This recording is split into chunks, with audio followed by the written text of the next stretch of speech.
Now we're going to calculate the size of the conductors based upon just nameplate values and the branch circuit selection current already giving us a rating of 30 amps.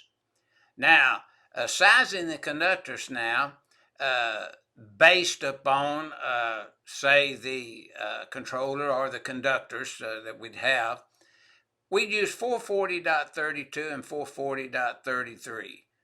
19 amps is your compressor times 125% plus 2.5 for the condenser motor, 26.25.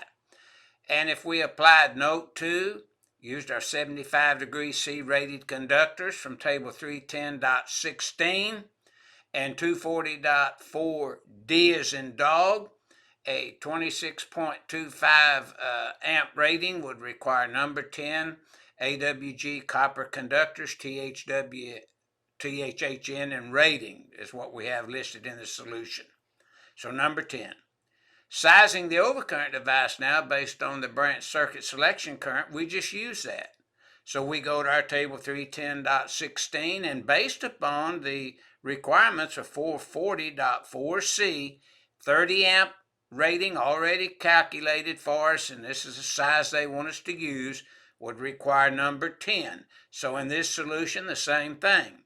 We would use number 10 AWG THHN copper conductors as listed in the calculation that we see here.